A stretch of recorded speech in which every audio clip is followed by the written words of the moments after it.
Ini tujuan pemantauan, nah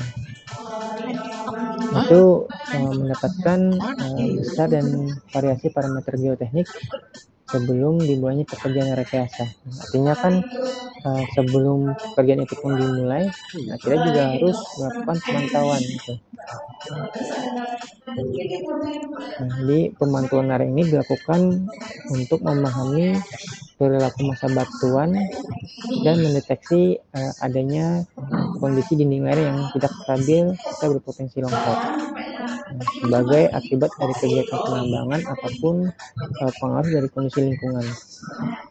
Kemudian ada juga yang berpendapat pemantauan ini dilakukan dengan tujuan untuk melindungi manusia dan peralatan. Jadi oleh karena itu pemantauan lereng ini merupakan tahapan yang sangat penting dilakukan agar dapat segera diambil tindakan. Contohnya di sini sebelum dimulai pekerjaan yaitu kita melakukan pemantauan muka air tanah. Kemudian bentuk permukaan. Kemudian ada juga terkait seismic event. Jadi tidak hanya setelah pekerjaan, namun sebelum pekerjaan pun harus dilakukan pemantauan gitu. Kemudian tujuan selanjutnya yaitu meyakinkan keselamatan selama konstruksi dan operasi melalui peringatan terjadinya deformasi massa batuan, kemudian tekanan air tanah, kemudian ada beban pada penyangga yang berlebihan. Nah, jadi di sini maksudnya pemantauan keduanya yaitu meyakinkan gitu bahwa apabila terjadinya deformasi massa batuan itu bisa menjadi peringatan gitu dalam hal keselamatan selama konstruksi maupun operasi. Jadi misal ada deformasi batuan, nah itu bisa adanya peringatan, ada tekanan air, nah itu salah satu peringatan. Kemudian ada juga beban pada penyangga yang berlebihan. Ya, ini maksudnya tujuan yang kedua ya, dia meyakinkan keselamatan selama konstruksi operasi melalui peringatan-peringatan yang terjadi. Kemudian jadi tujuan selanjutnya itu memeriksa validitas perhitungan rancangan. Jadi waktu kita merancang suatu desain misalkan itu kan biasanya kita menggunakan asumsi-asumsi ya yang digunakan. Jika asumsi itu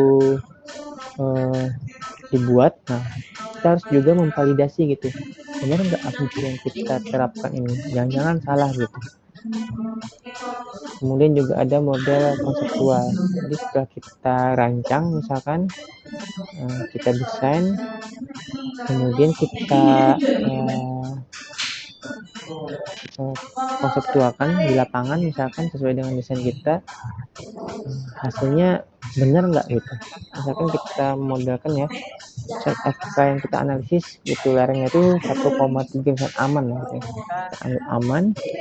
Kemudian waktu kita terapkan konseptualnya secara nyata di lapangan itu benar nggak aman gitu.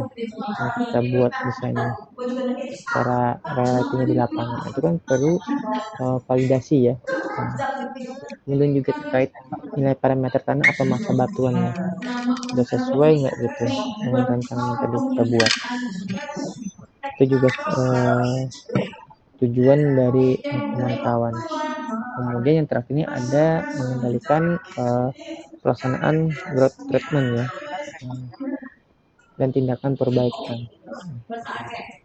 Nah, jadi ini merupakan tujuan dari pemantauan. Sekarang masuk ke pemantauan lereng. Jadi lereng yang dirancang dengan sangat berhati-hati ini sekalipun tetap mempunyai kemungkinan untuk menjadi tidak mantap ya. Jadi kita udah merancang ya kan, dengan sudah kita analisis dengan software ya kan, ini misalkan FK 1,3 tadi. Itu pun waktu di lapangan belum tentu aman gitu, banyak faktor yang mempengaruhi ya. Misalkan ada faktor eksternal yang jelas, misalkan ada gempa walaupun sudah kita masukin di analisisnya gempa, kemudian ada beban alat, nah itu kan kita nggak tahu gitu rancangan itu benar-benar layoutnya sudah sangat detail, sangat berhati-hati, nah bisa aja mungkin menjadi tidak mantap ya, atau menjadi longsor. Kemudian juga pemahaman bahwa ketidakmantapan lereng ini dapat terjadi, dan pengetahuan akan tanda-tanda ketidakmantapan tersebut akan memberikan kontribusi yang berarti pada keselamatan operasi. Jadi kita pun harus paham ya, memiliki pemahaman itu dapat terjadi, dan juga pengetahuan. Selain kita hanya paham tapi tidak mengetahui tanda-tandanya, maka tidak akan ada memberikan kontribusi yang berarti gitu pada keselamatan operasi. Kita paham namun kita tidak mengetahui kan. Misalkan ada suatu longsor, nah kita tidak tahu tanda-tandanya. Kita walaupun paham secara materi ya, tapi tidak tahu tanda-tandanya, itu juga tidak ada ininya ya, hasilnya gitu. Jadi kita harus paham dan juga kita harus mengetahui tanda-tandanya. Jadi untuk ada beberapa tanda-tanda dari ketidakmantapan lereng ini untuk diketahui secara visual. Tanda-tanda itu sendiri ini saya juga program pemantauan yang baik itu dengan menggunakan peralatan yang sesuai. Kemudian akan dapat pula memberikan peringatan awal mengenai ketidakstabilan lereng. Jadi kita membutuhkan peralatan-peralatan yang sesuai juga gitu, untuk melakukan pemantauan. Nah, ini ada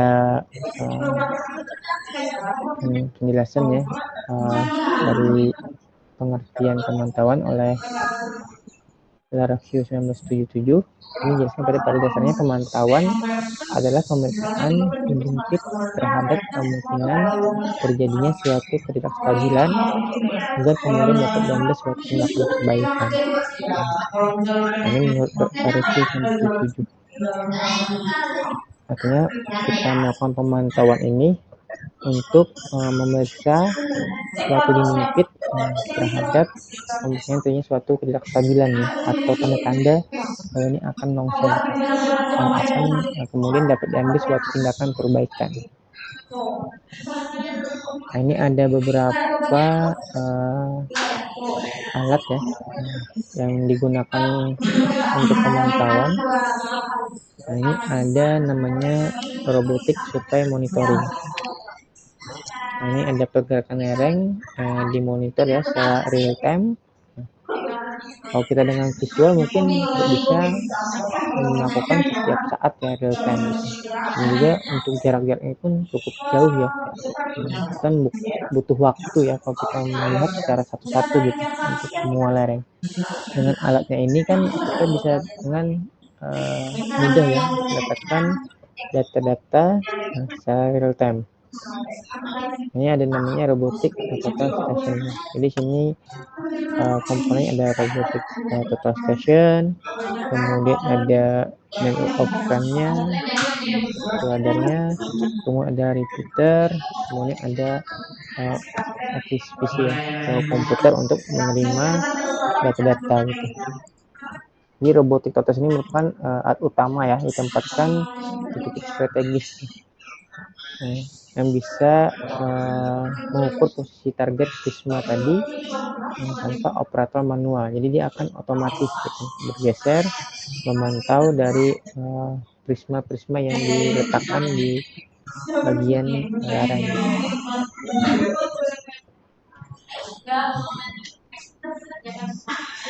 Jadi nanti network frame itu dipasang pada lereng tertentu tadi, nanti akan memantulkan sinyal dari total station, serta mungkin ada pergerakan pada lerengnya itu. Jadi jika posisi prismanya berubah, nah itu akan menunjukkan adanya pergerakan lereng. Kalau untuk repeater ini sebenarnya untuk memperkuat sinyal lagi ya, dari total station menuju office PC ya, atau PC yang berada di kantor. Kemudian ada namanya alat pemantauan wireline accelerometer. Nah, ini merupakan alat pemantau yang konvensional ya, sudah jarang digunakan. Kenapa konvensional? Nah, di sini dia menggunakan kawat ya, atau penghubung gitu. Jadi ada wire itu kawat, kemudian kawatnya tadi dihubungkan di sebuah movement itu ya. Nah, jadi nanti misalkan ada suatu crack, ada cracknya, kemudian kabel tadi dikaitkan pada movement tadi. Jadi ketika movementnya itu bergerak, maka kawatnya itu akan geser ya. Jadi misalkan salah satu pergerakan itu salah satu kabelnya itu atau kawatnya tadi melakukan pergerakan, maka panjang wire itu akan berubah tertarik atau mengendur. Maka nanti ada deformasi limitnya. Jadi merupakan batas toleransi deformasi yang telah ditentukan. Biasanya kalau tanda merah itu menunjukkan bahwa batas aman telah terlampaui biasanya. Ini konvensional ya, tapi sudah jarang digunakan gitu. Kemudian lagi ada namanya pemantauan borehole accelerometer. Nah, ini perubahan jarak ancor, memberikan informasi mengenai perpindahan yang terjadi pada masa batuan. Jadi situ ada ancornya adalah titik jangkar ya. Jadi titik jangkar ini ditempatkan di berbagai kedalaman dalam lubang bor gitu. Jadi nanti masing-masing jangkar itu terhubung ke sensor untuk mendeteksi jika terjadinya perpindahan posisi relatif antar titik. Jadi ketika perubahan jarak antar jangkar tadi, nah itu mencerminkan adanya pergerakan batuan. Besok aku berangkat. Kemudian itu di dalam ini kan kalau lihat di dalam ini kan ada namanya tectonitis. Nah, jadi itu menunjukkan retakan atau bidang geser atau juga bidang lubang dalam masa batuan. Ini ada komponennya, ada kabel. Kabel ini menghubungkan sistem jangkar tadi ke permukaannya. Nah, kabel ini nanti mentransmisikan data sensor atau unit pembaca di permukaan. Ini untuk alat pemantauan borehole accelerometer. Nah, kemudian ada kriteria pemantauan ya. Nah, biasanya itu ada permasalahan lainnya adalah berapa harga limit yang harus digunakan sehingga tidak terjadi kasus gitu. Nah, kadang ada pelongsoran sudah terjadi, bahkan alarm belum berbunyi. Nah, itu biasanya permasalahan yang sering di lapangan. Ini ada juga alarm berbunyi, tapi lereng sebenarnya dalam keadaan mantap. Ada juga kasusnya, mungkin entah kenapa gitu kan, ada faktor eksternal yang mengganggu suatu hal pemantauan tadi. Kemudian juga ada laju kritis. Nah, ini laju yang menunjukkan transisi dari pergerakan stabil ke tidak stabil. Ini oleh Ray and Charles 1992 ini menyebutkan bahwa laju kritisnya rata-ratanya 12 mm per hari. Sangat kecil ya, 12 mm per hari gitu. Itu 0,12 cm ya. Kemudian juga ada data empirik menunjukkan bahwa pada laju 50 mm per hari akan terdapat rentang waktu 40 jam sebelum lereng longsor. Artinya kalau ada data ya menunjukkan bahwa lajunya itu 50 meter per hari, kemudian terdapat rentang waktu 40 jam sebelum lereng longsor. Ini ada kriteria-kriteria pemantauan. Kemudian juga kalau dikatakan ini tidak ada angka yang dapat digunakan secara global ya terkait pergerakan batuan ini. Misalkan aja ini ada di aliran polar main ya di Spanyol ini oleh Solberg 1996 ya. Dia mengatakan ini laju pemindahan melebihi 1.600 mm per hari dan perpindahan lereng totalnya mencapai 10 meter, tapi lereng masih belum longsor dan kegiatan penambang masih berlangsung. Ini juga artinya bahwa perpindahan ini tidak bisa juga dikatakan sama gitu di setiap lokasi ya. Jadi sebenarnya para personil yang bekerja di tambang lah yang memainkan peran yang lebih penting gitu. Artinya mereka tahu kondisi di lapangan seperti apa. Jadi ini suatu jam terbang ya atau pengalaman gitu, pengalaman di tambang dan juga mengetahui pemahaman dan pengetahuan tadi ya. Kita harus paham gitu, paham bagaimana kondisi di tambang seperti apa. Itu juga harus penting ya pemahamannya. Itu terkait pemantauan ya. Kemudian ini masuk ke pemantauan terowongan. Jadi di tambang bawah tanah ini disebutkan oleh Brady and Brown tahun 2004. Sini adanya rekahan atau gelinciran pada batuan dilihat secara visual.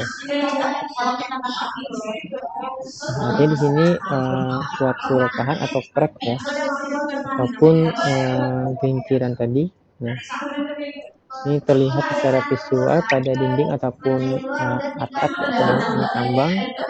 Ini merupakan tanda awal adanya ketidakstabilan masa batuan maksudnya. Rekahan baru atau yang semakin melebar ini menunjukkan pelemahan struktur batuan dan potensi terjadinya keruntuhan. Ini masih terjadi kerekahan atau gelincir pada batuan. Kemudian adanya pergerakan sepanjang atau memotong sebuah keker atau rekahan.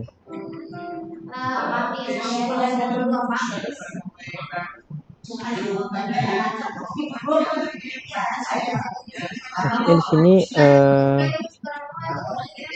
batuan di tambang itu kan sering memiliki bidang kekar alami ya. Jika di sini terjadi pergeseran sepanjang atau memotong bidang kekar, hal tersebut nanti akan menunjukkan deformasi aktif pada masa batuan dan mengarah pada keruntuhan gitu. Nah, pergerakan ini dapat dideteksi melalui pengamatan langsung atau alat ukur seperti oximeter ya. Nah, untuk tambang terowongan. Kemudian dijelaskan juga sini terkait pemantauan terowongan itu ada konvergensi antar dua titik. Yaitu pengukuran konvergensi adalah berkurangnya jarak antara dua titik di dinding misalkan ataupun di langit tambang. Artinya adanya deformasi masa batuan karena tekanan yang meningkat ataupun tarikan ya. Jadi pengamatan konvergensi ini penting untuk memprediksi potensi runtuhan atau freezing ground gitu. Kemudian ada subsidence.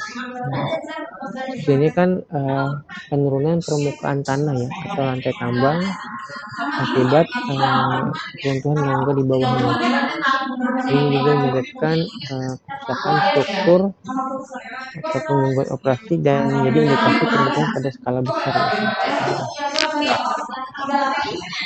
Kemudian juga ada perubahan kemiringan lubang bor. Jadi ketika mengebor kan, ini mengalami pembengkokan atau perubahan arah, artinya kan terjadi deformasi batuan sekitarnya. Kalau nggak terima, nggak mau beli es krim. Pemantauan inklinasi lubang bor ini misalkan menggunakan alat namanya inclinometer ya, itu untuk mendeteksi pergerakan masa batuan secara dini gitu. Ini perubahan kenyamanan bawah pun termasuk melakukan pemantauan terowongan. Kemudian juga ada pemantauan terowongan terkait muka, tekanan, airan tanah.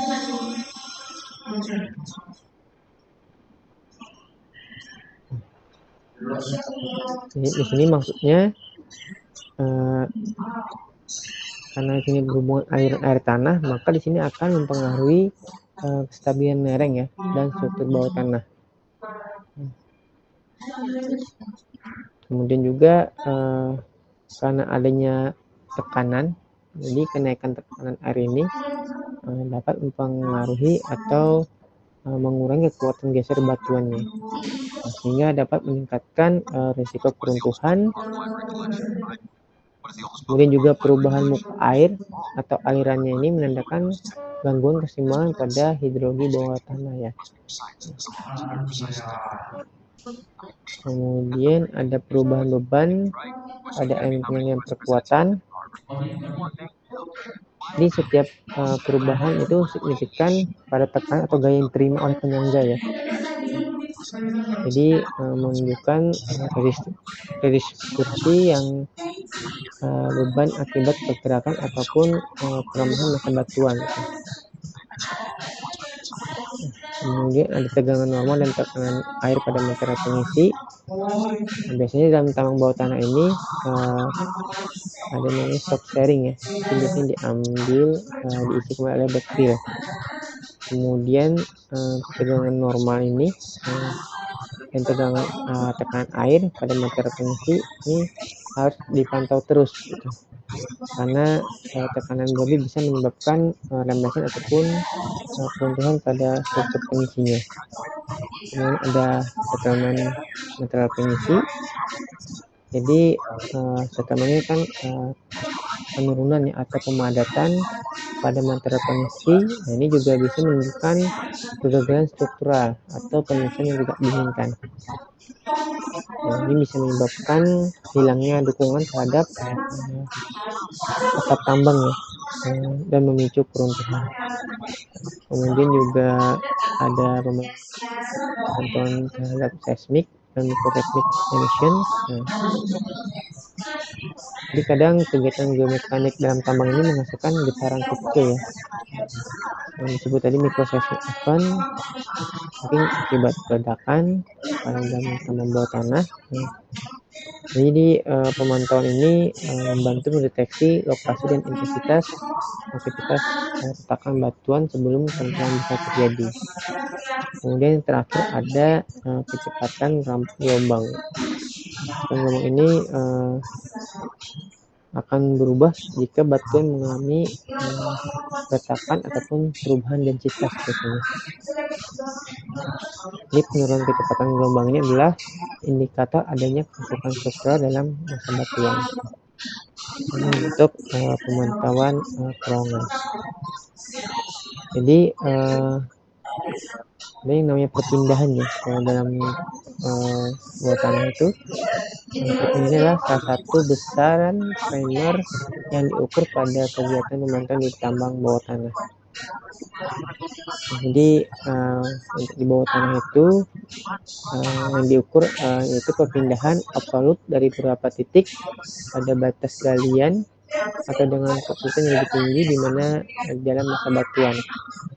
Nah, ini ada menurut Berland 1997 perpindahan relatif atau convergence antara dua titik pada batas galian ini merupakan filosofika konsep ya. Artinya stress adalah konsep filosofis di mana deformasi adalah realitas fisik. Jadi kalau kita melakukan pemantauan di terowongan atau dalam bawah tanah, nah itu adanya perpindahan ya.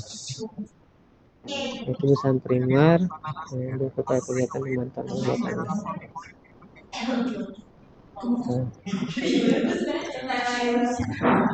Nah ini contoh pengukuran konvergensi ya. Jadi ada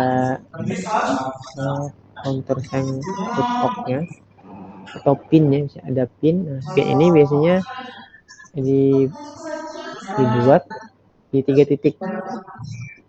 yaitu titik pertama itu ada di atap, dan di 2 titik itu di samping dinding terowongannya, dinding kiri maupun dinding kanan gitu.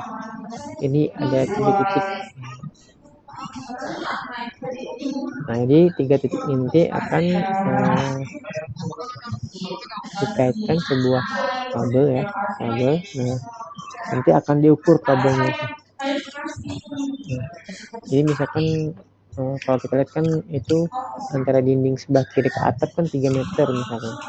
Terus dinding sebelah kanan ke atap itu 3 meter jaraknya. Kemudian antara dinding ke dinding itu jaraknya 3,7 meter. Itu akan kita amati gitu perubahannya.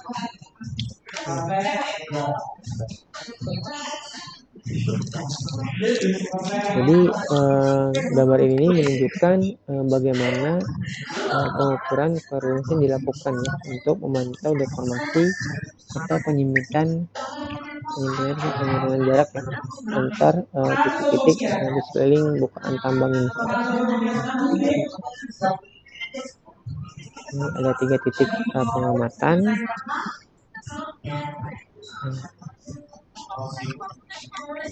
Jadi ada namanya juga alat conversion Red Hawk ya. Itu kayak pin dari pengait atau titik jangkar yang dipasang pada dinding batuannya.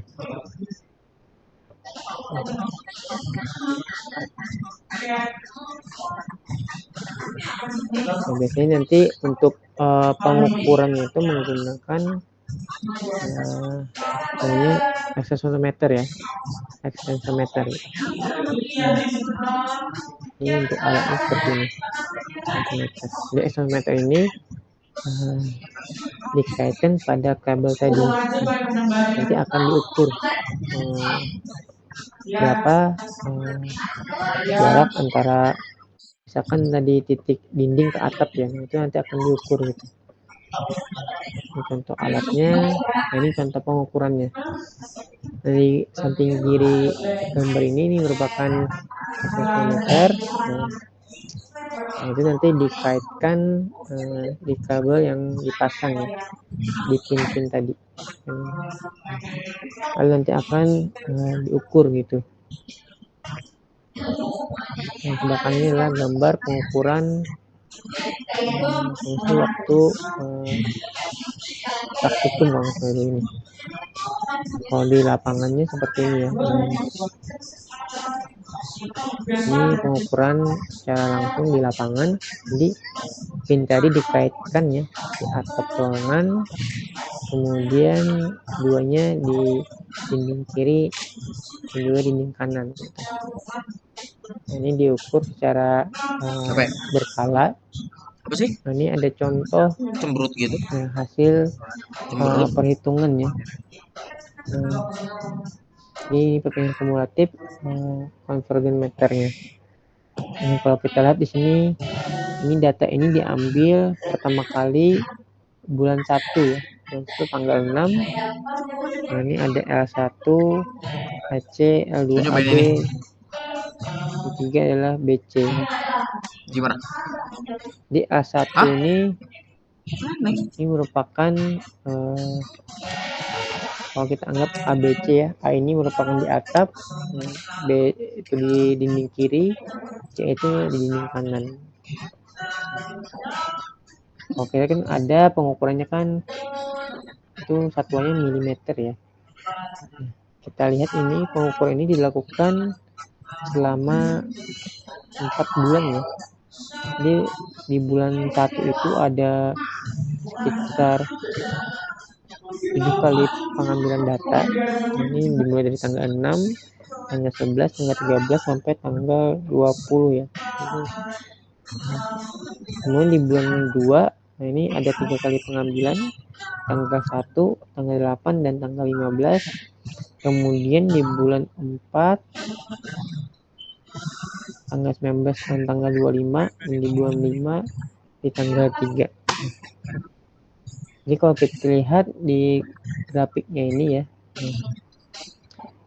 kita di sini dapat tunjukkan bahwa terjadi perpindahan kumulatif. Kalau kita lihat kan di sini yang paling besar pergerakannya itu yaitu yang warna abu-abu ya, grafik ini ya, atau L3 gitu. Artinya ini bagian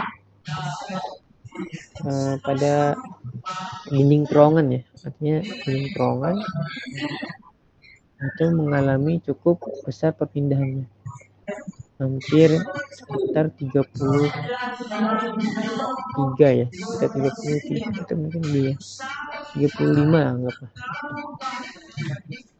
Jadi perpindahan 35 mm gitu selama 5 bulan tadi ya. Kalau untuk yang satu AC ini, nah ini antara dinding kiri mungkin dengan atap ya. Nah ini jadi perpindahan kumulatif ini sebesar minus ya. Kalau minus itu biasanya adanya tarikan ya atau menyempit gitu. Tapi kalau dia positif berarti dia itu adanya tidak menyempit ya, artinya apa pusing? ada dorongan lah, bukan tekanan ya. Artinya terowongan itu mengalami tekanannya ke atap. Jadi ini contoh dari pengamatan atau pemantauan ya di dalam tambang bawah tanah. Ini menggunakan alat sentimeter. Mungkin sampai ini ada yang mau ditanyakan terkait pemantauan lereng maupun tambang bawah tanah terowongan. Nah, materinya sudah sampai sini terkait pemantauannya. Iya, gua aja. Berapa lama? Emang lama? Tunggu aja. Untuk penjelasan tujuannya ini pemantauan lereng ya, peralatan di lapangan, beberapa contoh aja ya, mungkin masih banyak lagi alat yang digunakan. Kan ada juga namanya slope stability radar biasanya, ada juga tuh.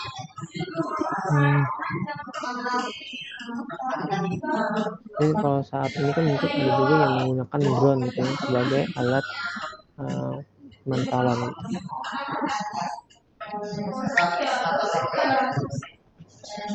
Dia mau ditanyakan, kalau ada mungkin saya lanjutkan materi selanjutnya.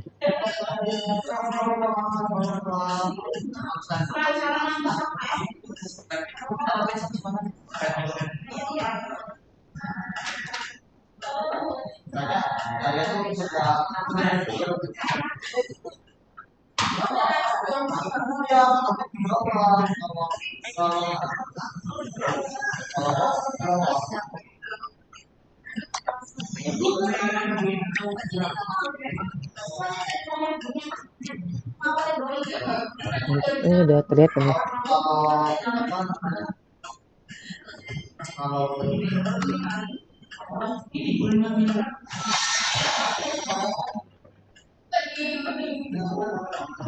Untuk materi ini terkait dengan keselamatan dan kesehatan kerja ya, atau K3 serta keamanan operasinya di dalam geoteknik ini. Jadi ini juga merupakan sangat penting sekali kita belajar geoteknik ini ya, karena ini terkait keselamatan kesehatan kerja gitu. Jadi ada pendahuluan, kemudian ada dasar hukum K3 dan keselamatan operasi pertambangan, kemudian ada yang namanya sistem manajemen K3 pertambangan mineral dan batu bara atau disingkat KPM Minerba, juga penerapan K3 dalam proses geoteknik.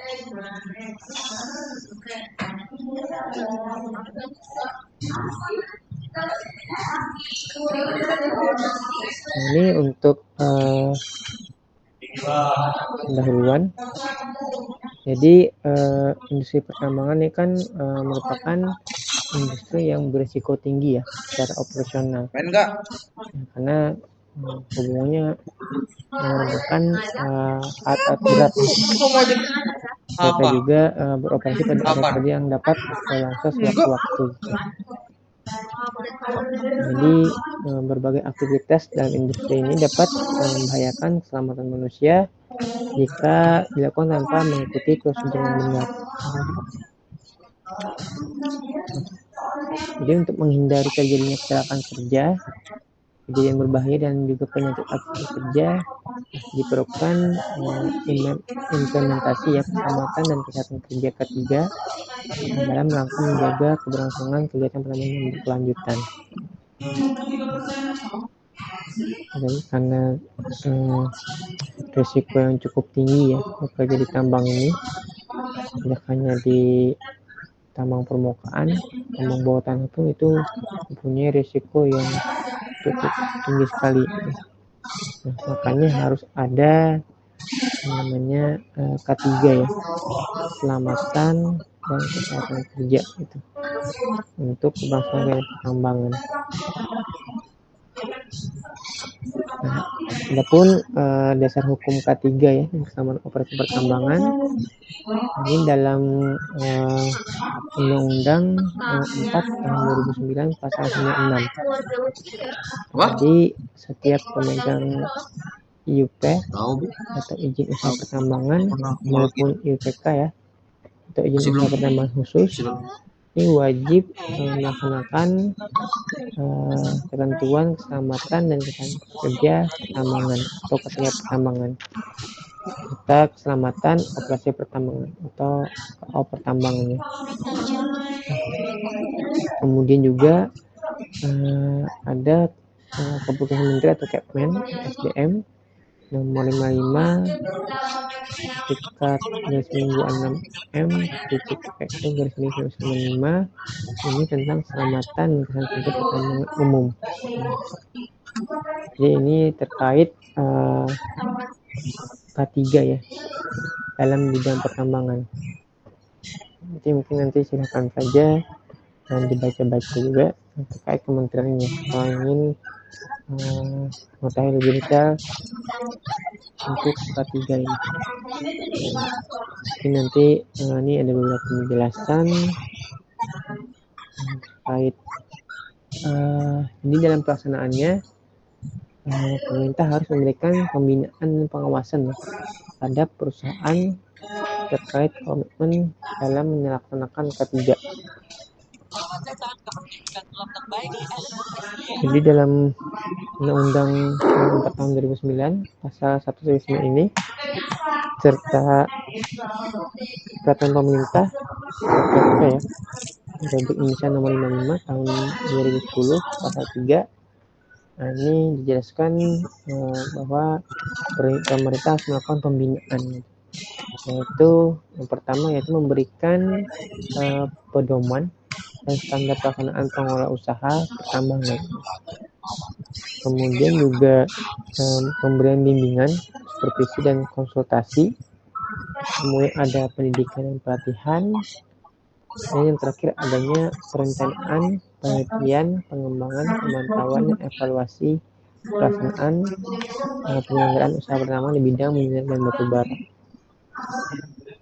Jadi semua ini, ini akan dilakukan atau dilaksanakan pembinaan pengawasan tersebut oleh menteri, gubernur, atau bupati atau wali kota sesuai dengan kewenangannya.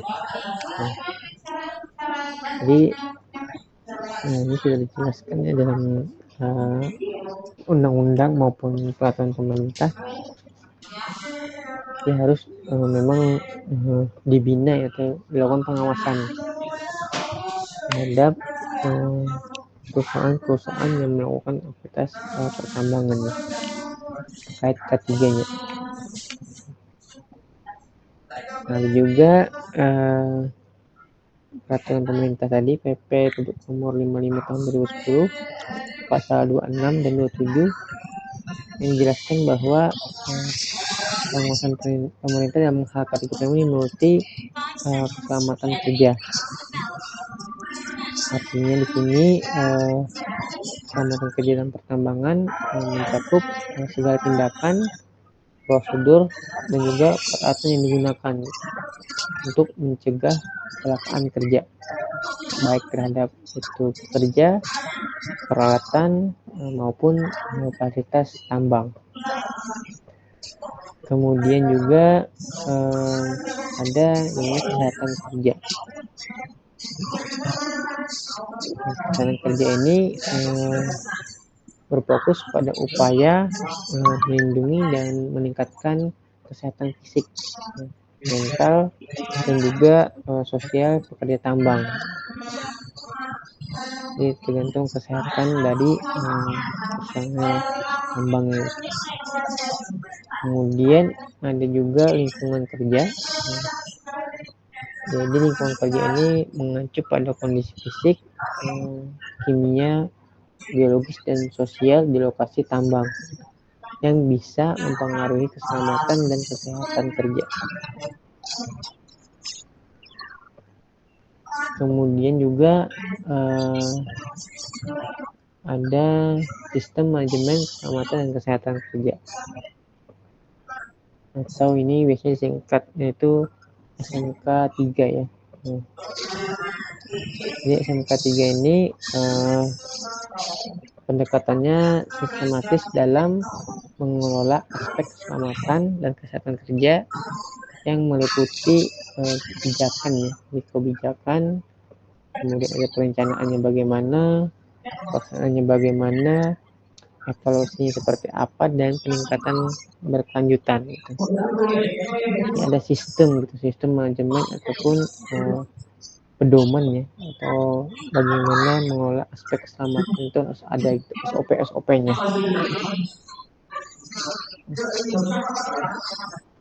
Nah, kemudian juga ada namanya pengawasan keselamatan tadi, meliputi ada namanya sistem dan pelaksanaan pemeliharaan atau perawatan sarana, prasarana, instalasi, dan peralatan pertambangan.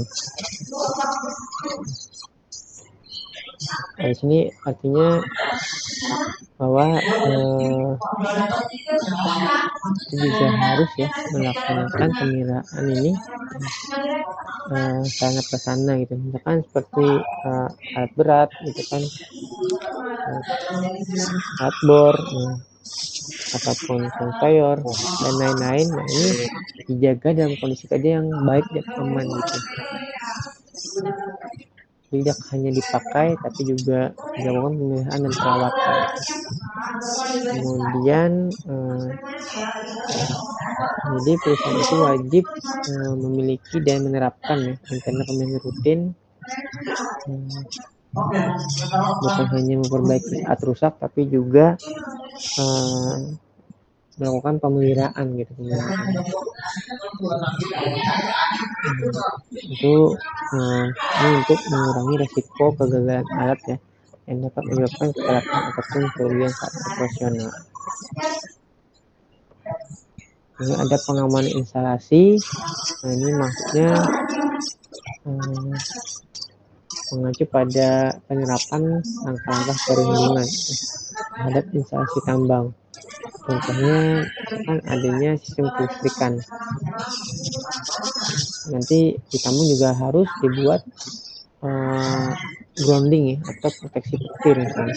Karena ada kerjanya terbuka, kalau misalkan hujan ada petir, nah ini juga harus ada proteksi petirnya. Kemudian juga adanya pipa bahan kimia atau tailing atau tangki bahan bakar, itu juga harus memenuhi standar gitu, standar keselamatannya.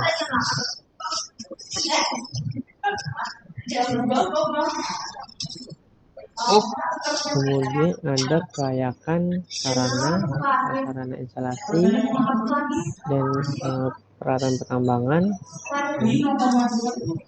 Ini pemerintah mengawasi bahwa setiap fasilitas dan alat yang digunakan ini memenuhi standar teknis gitu.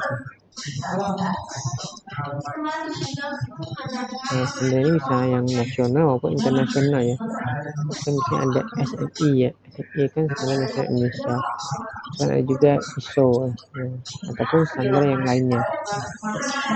Kemudian juga namanya kelayakan kan artinya sudah layak alatnya ini digunakan gitu. Artinya sudah dilakukan uji kelayakan dan sertifikasi baik-baiknya untuk alat-alat yang ada di tambang maupun alat berat, alat angkut dan alat lainnya. Kemudian juga kelayakannya tidak melebihi usia pakai ya, atau digunakan di luar spesifikasi desainnya. Misalkan alat pakainya hanya mampu misalkan sekitar 3 tahun gitu. Yang kita gunakan sudah hampir 4-5 tahun, artinya alat itu nggak layak lagi ya, nggak layak fungsi. Kemudian kompetensi tenaga teknik. Jadi pemerintah ini wajib mengawasi bahwa tenaga teknik yang menangani operasi tambang ini memiliki sertifikat kompetensi ya. Misalkan sertifikat POP, POM, POU kan, itu memang mempunyai kompetensi gitu. Dan juga telah mengikuti pelatihan uji kompetensinya. Jadi dia mampu memahami risiko operasional dan mengambil keputusan teknis yang tepat gitu. Jadi tujuannya itu menjamin bahwa semua kegiatan teknis dilakukan oleh personil yang berkompeten dan bertanggung jawab. Kemudian ada juga evaluasi laporan hasil kajian teknis pertambangan. Jadi perusahaan itu diwajibkan membuat kajian teknis berkala ya. Misalkan evaluasi stabilitas lereng, kemudian adanya kajian cadangan dan perencanaan untuk pendesain, kemudian ada kajian geoteknik ya kan, dan hidrologi. Nah, jadi pemerintah melalui inspektur tambang, misalnya inspektur tambang nih akan melakukan survei ya. Apakah memang sudah sesuai dengan kondisi aktual, kemudian sesuai kaidah teknis dan regulasi yang benar, kemudian ditanya apakah telah ditindaklanjuti oleh perusahaan gitu. Di evaluasi ini memastikan bahwa pengambilan keputusan dari teknis itu berbasis data dan analisis akurat serta akuntabel. Nah, itu merupakan pengawasan operasi pertambangan ya. Itu baik terhadap KCK pertambangan maupun PO pertambangan tadi yang dilakukan oleh inspektur tambang, dan dapat berkoordinasi dengan pengawas dengan kerjaan sesuai dengan peraturan perundang-undangan yang berlaku. Kemudian ini ada namanya sistem manajemen K3 pertambangan mineral dan batu bara atau SMKP Minerba. Jadi penerapan K3 di perusahaan ini tidak dapat hanya mengandalkan pengawasan pemerintah, juga perlu berpartisipasi aktif dengan menyusun rencana mengenai K3. Jadi yang disebut dengan sistem manajemen keselamatan dan kesehatan kerja SMK3. Tujuannya untuk apa? Yaitu untuk mencegah dan mengurangi kecelakaan dan penyakit akibat kerja serta menciptakan tempat kerja yang aman, efisien dan produktif. Untuk SMK3 ini juga harus diterapkan dalam bidang pertambangan, baik dalam tambang terbuka maupun tambang bawah tanah. Kemudian ini juga lebih dikenal dengan sistem manajemen K3 tambangan mineral dan batu bara atau SMKP Minerba.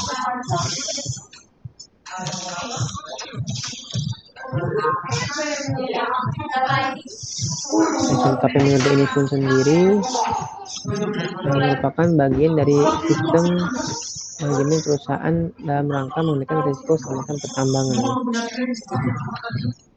Jadi ketiga pertambangan adalah segala kegiatan untuk menjamin dan melindungi pekerja tambang agar selamat dan sehat. Kalau untuk pertambangan itu sendiri adalah segala kegiatan untuk menjamin dan melindungi operasional tambang yang aman, efisien, dan produktif. Jadi itu bedanya antara K3 pertambangan dan KO pertambangan atau operasional tambang.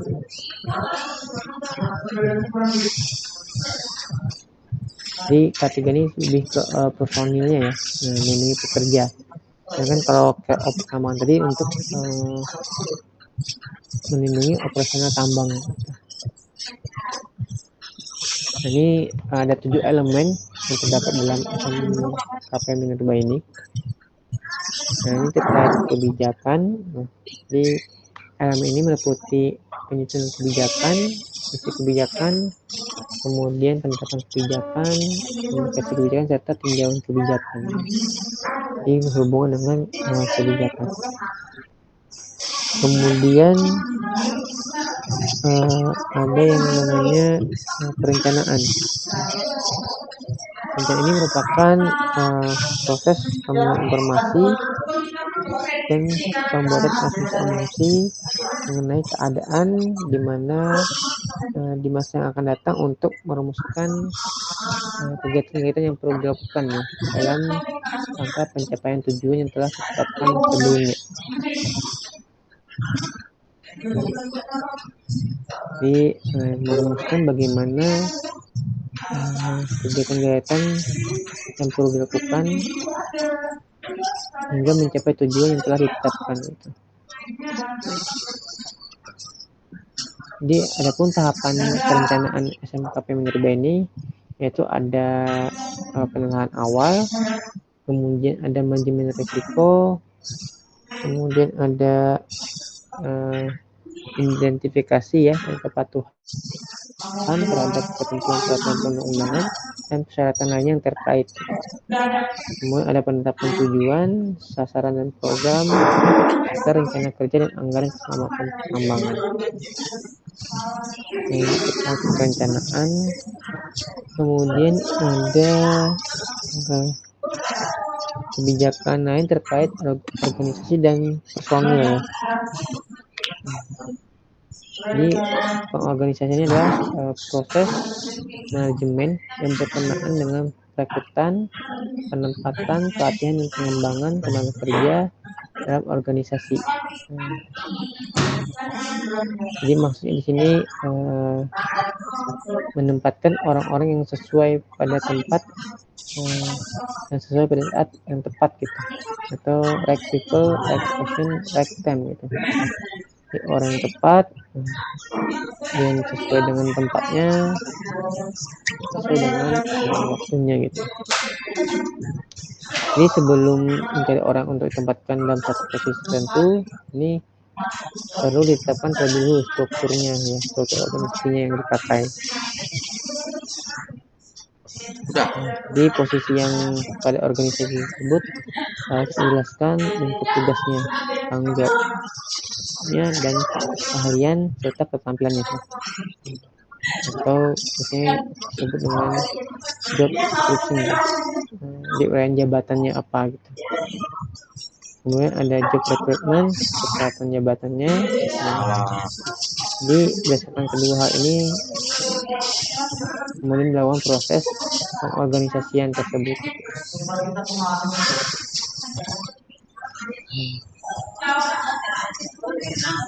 Kemudian ada kebijakan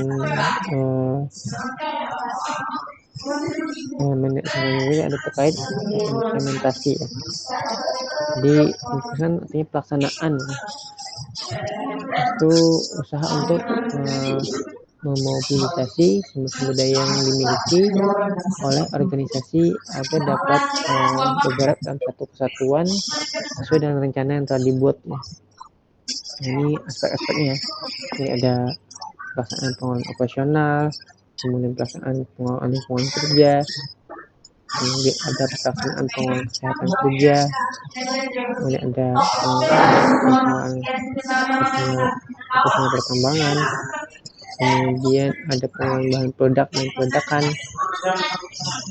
penetapan sistem perdagangan rekayasa, kemudian penetapan sistem pembelian, pemantauan pengelolaan perusahaan jasa tambang, pengelolaan keadaan darurat, penyediaan penyiapan pertolongan pertama dan kecelakaan, dan yang terakhir ini ada pelaksanaan keselamatan di luar pekerjaan atau off the job safety ya.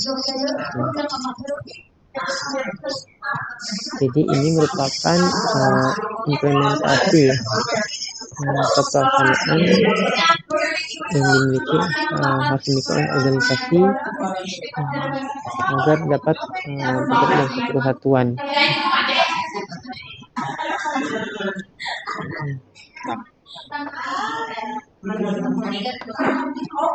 Kemudian kebijakan lainnya yaitu adanya evaluasi dan tindak lanjut.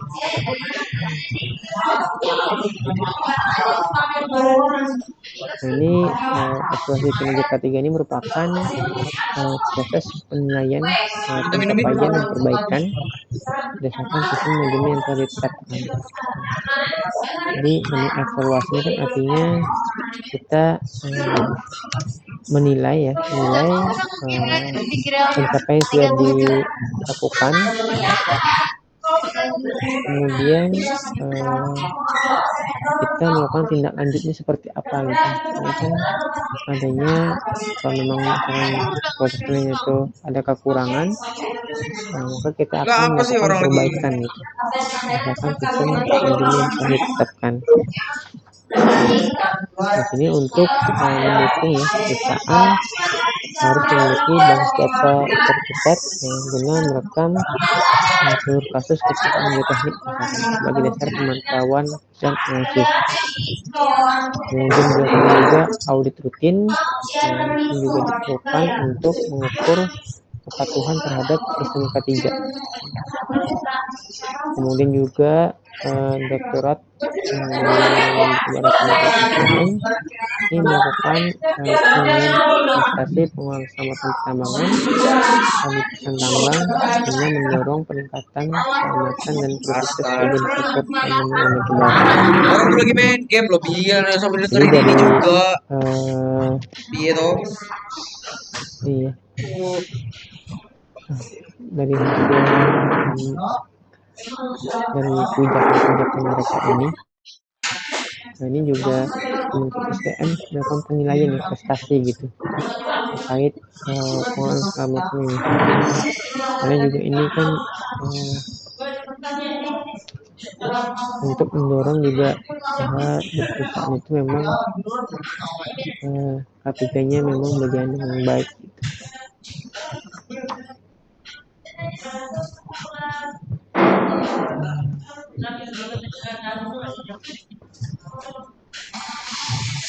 Nah, ini ada tahap evaluasinya ya. Ini misalkan ada pemantauan dan pengukuran kinerja. Nah, ini metode dan frekuensi pemantauan dan pengukuran kinerja ini mengacu pada persyaratan dan standar dan ketentuan peraturan perundang-undangan serta harus didokumentasikan. Kemudian ada inspeksi pelaksanaan keselamatan pertambangan. Ini perusahaan wajib menyusun dan menerapkan inspeksi. Kemudian ada evaluasi kepatuhan terhadap ketentuan peraturan perundang-undangan dan persyaratan lainnya yang terkait. Nah, sini maksudnya sebelum kita lakukan evaluasi perlu ditetapkan terlebih dahulu metode inspeksinya serta klasifikasi bahan yang digunakan. Kemudian perusahaan wajib membuat laporan dari setiap kegiatan inspeksi.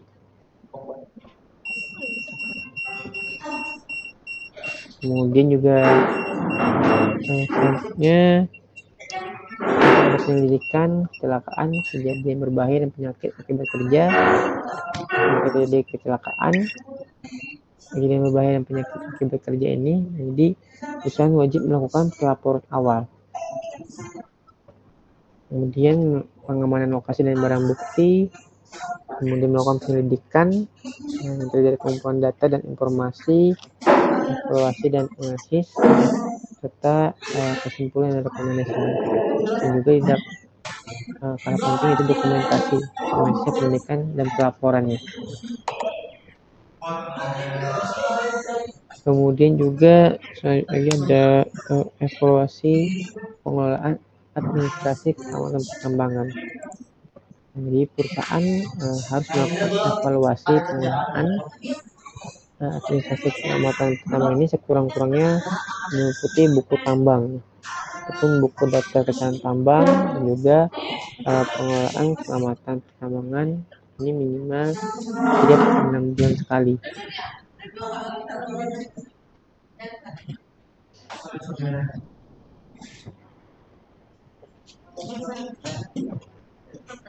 Kemudian ini ada tahap selanjutnya itu ada audit internal, penerapan SMKP minerbah. Jadi audit internal ini dilakukan dengan tujuan untuk menentukan aktivitas penerapan SMKP minerbah ya. Juga memberikan informasi tentang hasil audit internal kepada pimpinan perusahaan. Jadi internal pun harus kita lakukan audit juga gitu. Jadi bisa melakukan perbaikan secara mandiri gitu. Walaupun nanti akan dilakukan oleh audit secara eksternal ya, oleh inspektorat. Jadi sebelumnya itu kita harus melakukan juga audit internal. Kemudian tindak lanjut ketidaksesuaian. Di sini konfliknya meliputi penyimpangan terhadap tenaga kerja, peraturan kerja maupun prosedur kerja, dan juga persyaratan dalam ketentuan peraturan perundang-undangan dan persyaratan SMKP yang berubah. Ini dapat menyebabkan cedera atau penyakit karena kerusakan sarana ya, maupun prasarana, juga instalasi peralatan tambang. Ini tahap evaluasi dan tindak lanjut ini sangat erat kaitannya dengan kegiatan perencanaan. Karena pada tahap ini evaluasi inilah dilihat apakah yang direncanakan tersebut dapat dicapai atau tidak. Kemudian ini terkait evaluasi tindak lanjut ya. Kemudian ada dokumentasi. Ini kembali lagi ya, tadi ada kebijakan tadi. Elemen yang terdapat dalam SMKP ada dokumentasi, itu meliputi penyusunan manual SMKP minerbah, pengendalian dokumen, pengendalian rekaman, dan penetapan jenis dokumen rekaman. Terkait dokumentasi. Kemudian yang terakhir ini yaitu tinjauan manajemen. Tahap ini dilakukan untuk menghasilkan keluaran berupa keputusan dan tindakan dalam rangka meningkatkan efektivitas penerapan SMKP minerbah serta peningkatan kinerja keselamatan pertambangan. Jadi ini merupakan 7 elemen ya yang terdapat dalam SMKP minerbah.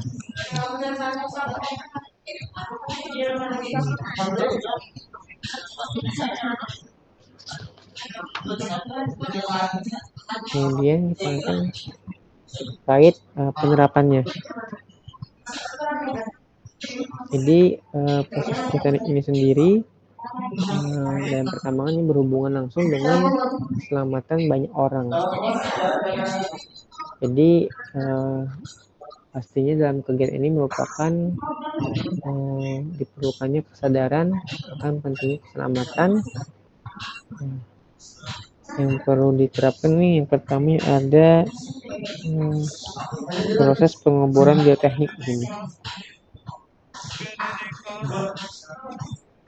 Jadi pengeboran geoteknik ini merupakan kegiatan awal ya dalam proses geoteknik untuk mengumpulkan data yang digunakan untuk membuat desain lereng.